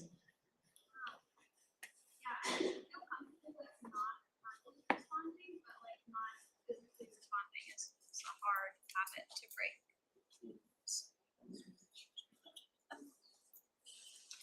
And how did that affect your listening? I also think it helped me to listen more as well, because I wasn't focused on like, oh, I'm, nodding or I'm affirming them. It's just like you can't put your concentration into that. Maris and then Ms. Bradshaw. I was just gonna echo, so she can go. Okay. No, go ahead, you can get to the microphone. So I tried something. I tried not speaking for like the rest of the minutes. And he was not going for that, right? Are uncomfortable with silence, right? Yeah. And I think we have to learn how to be comfortable with silence. Although we have a lot of similarities, like talking about a job loss and then how So we're just gonna talk about our own experience. Yeah, so we talked about me losing a job and how they did not extend the benefits for unemployment.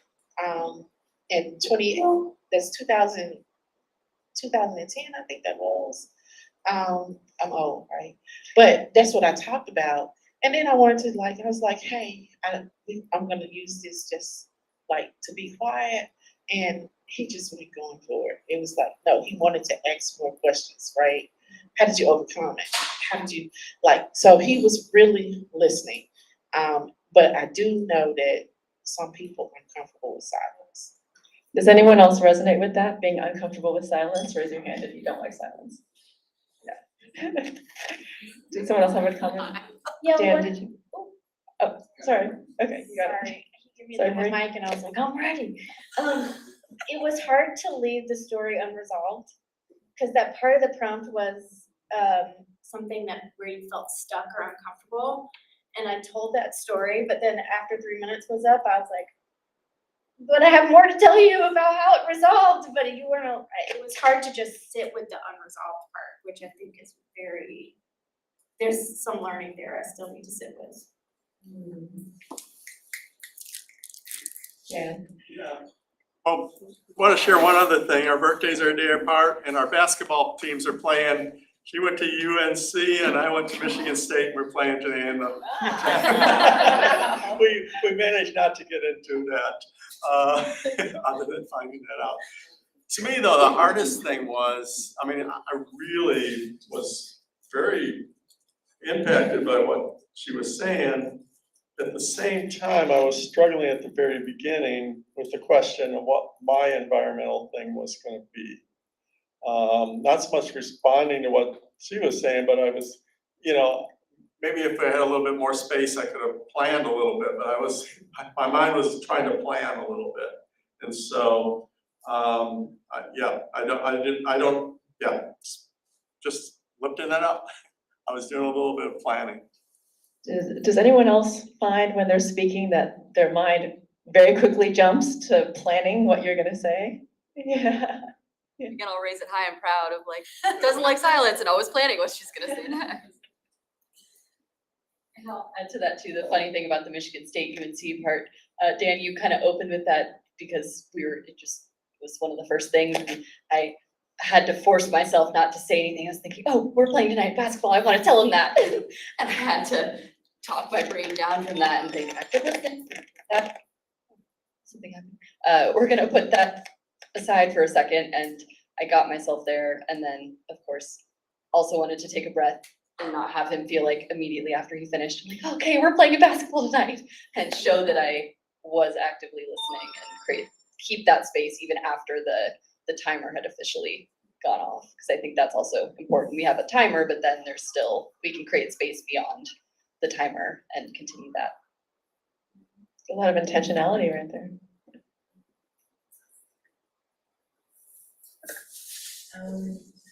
It was, I find the joys in relatability, even though we are all so different. So when Jennifer was speaking, immediately I related to her because I had a similar experience, but it was also, I also like wanted to like chime in and say, oh yeah, like I had that too. But I was like, let me hush and let me continue to listen. But like I said, the joys and all of us being relatable, even though we are all so different, is what I gained from the experience. Thank you. I think we're at time, right? Okay, thank you all for participating. Check. Thank you all so much for participating and coming out to the town hall. I would like to take a moment. Hey, Brian, can you go get the youth real quick?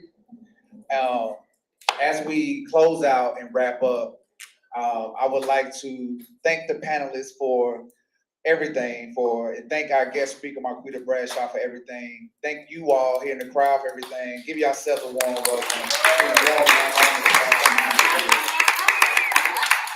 I've been welcoming y'all since y'all got here, right? So, and as mentioned, I'm gonna have the youth who prepared our food come out. I would like for you all to embrace them with an applause because I believe they did a great job with serving us and assisting us with the food today. Once again, thank you to Tennessee Justice Center for this opportunity. And y'all come on to the front. Y'all give a warm welcome to that. Brian, maybe keep the table. Thank y'all for music. Thank you, sister. Brian, thank you, brother. These are our chefs that prepared our food. Would y'all like to say a few words? And these are also, y'all live in Napier, correct? These are also residents of Napier, right? So I would like to take a few moments for them to say a few words. You know, if they want to share what their experience is like living in Napier, or if they just want to share about what their experience like was today, you know. Brother Brian, I'm passing you, bro. Hello, my name is Chef Brian, and I'm from this area. I just graduated from culinary art, December 21st. Yeah. God has been good to me. I come here on Sundays and cook for the homeless. And on Tuesdays, we have men group that's out there struggling and that's homeless, but I'm just glad to have the honor and opportunity to be here and serve y'all. And I'm glad that y'all enjoy the food. And that's all I had to say. Thank you so much.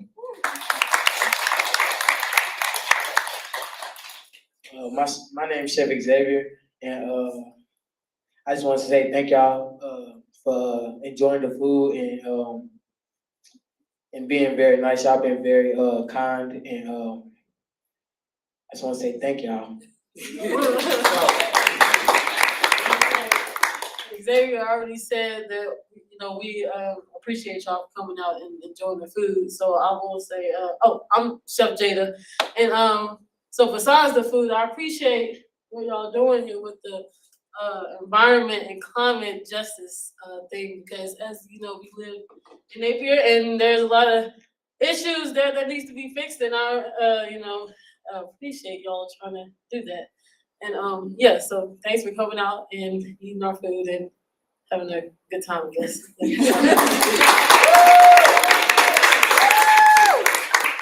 Yes, Chef. Thank you, Chef. You hear me? Yeah. So Shout out to Nicole, Navy Kitchen Table, right? I got one more thing that I forgot to say. I thank this man right here. Oh,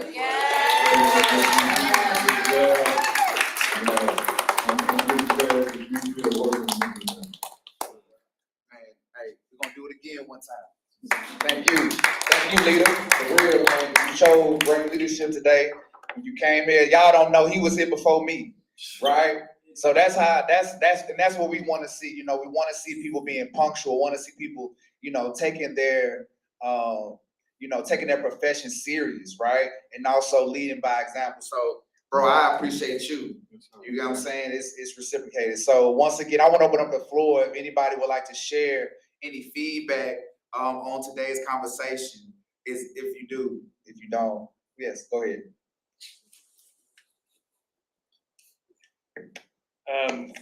I just want to thank everyone for being here and contributing. I'm just curious for the panel and also for everyone here, what's giving you hope in these moments about, you know, Nashville, the state, or, you know, nationally? I don't know. I'm just curious what gives people hope these days. Say the question again. What's giving you hope in this moment? And this is open to everyone. I just wanted to hear.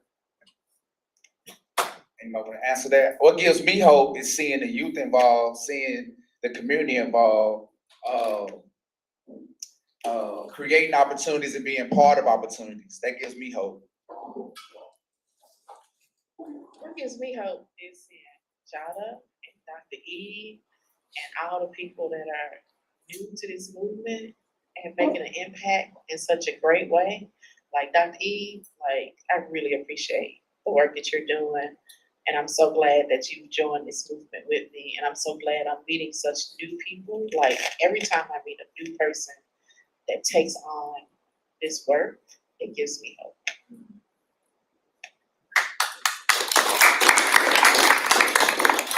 I'd like to thank everybody for participating today because this is not a popular activity that you see a lot of people coming out to visit. And my question would be, what is the messaging around environmental justice and climate justice that we would take to a community, say across the street, so that when we gather multiple people, how do we get them involved, or what's the catch to get them to understand or be part of what we're doing? Well, I mean, first thing is the trash. You feel me? That's where I would start. Start where they're at, start where, you know, they can connect to, right? Because if you try to start somewhere where they're not familiar or they're not aware of, you may not catch them. But if you catch them where, you know, asking questions like, you know, do you want a grocery store in your neighborhood? Asking questions like, do you want to see less trash in your neighborhood? Or asking questions like, you know, how does it feel to live in a neighborhood with all this trash?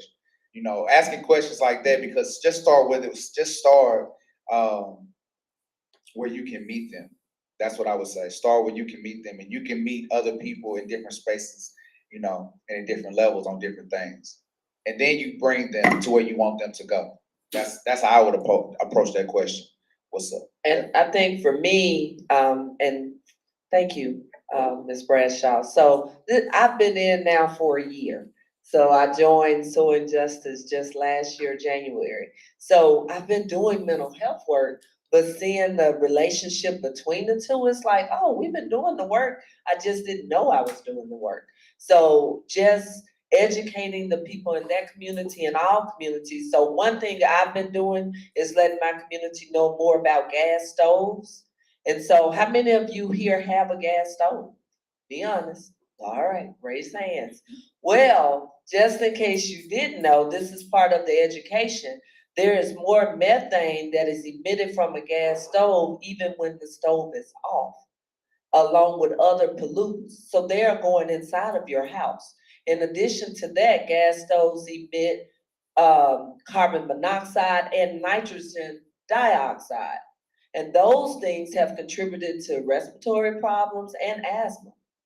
And so, extended use of that can also lead to health problems, heart problems. So that's why I would ask them, what are they doing? Are they seeing a lot of their kids or family members with respiratory problems, asthma? Do they have a vent hood where the toxins are able to be vented out of their house? If not, then that's where we can start. Let's talk to the landlords. Let's see what things are being done.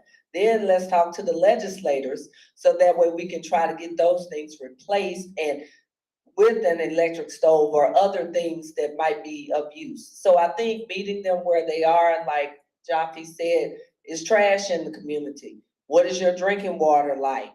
Do you have lead in your homes? Do you have gas stoves? So just starting with those things that they can really relate to see how it may be impacting them. Also, just asking people, what do they want for their community? Yeah. Sometimes that's just the question that gets them really invested about how can actually change it doesn't have to be. So sometimes it's like, you see this? What do you want here? What do you think should be at that corner? What? You see that school? What do you think should be in that school? And that's the place that I always start. It's like, what kind of inspiration and what kind of dreams that they have grown on, because they have just looked at what was in front of them. And so getting people to imagine beyond what's right now. I think a lot about it too is showing up as an ally. Come into the space, that's how you build friendships. It's how you build allies, is simply by being there. Did everybody? We got one more. I just wanted to pivot back to the initial question. I am very grateful to be present in this moment, just seeing all of your beautiful faces, and also learning things that, I already knew, and also things that I didn't know.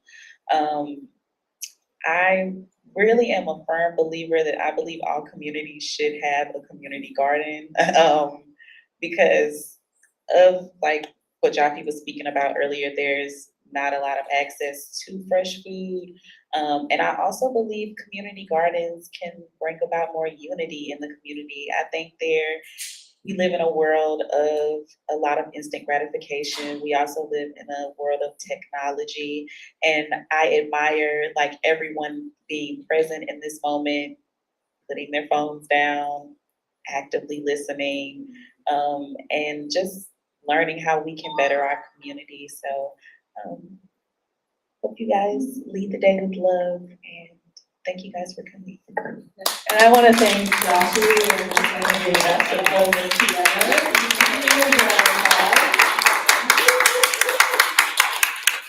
And also DMHV for backup. We want to thank, what's the name? Not the other one, for the views. We also want to thank March for Science. We had over 1,100. We had 1,135 people watching online as well. So we want to thank everybody who tuned in online, as well as to everybody who came in person to make this a town hall a success. So thank you, everybody.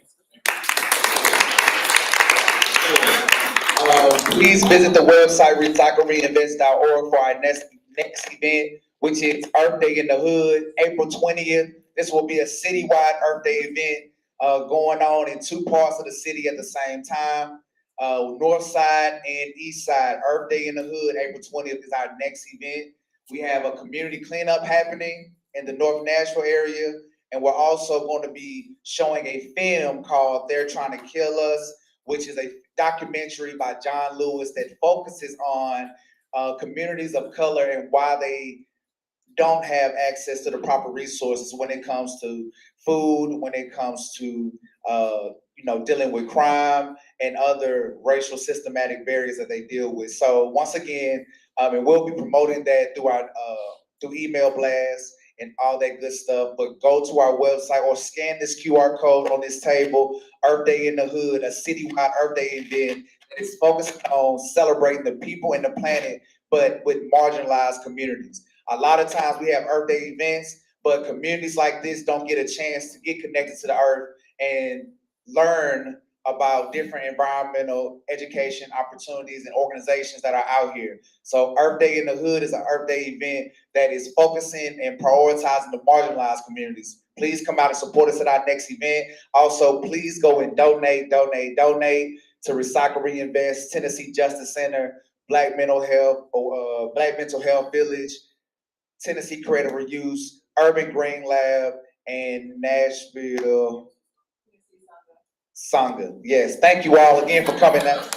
And so injustice. Thank you, my beautiful friends, for coming out. Thank you all for coming out. Y'all have an amazing rest of the day. Thank you. Peace. Thank you so much, y'all.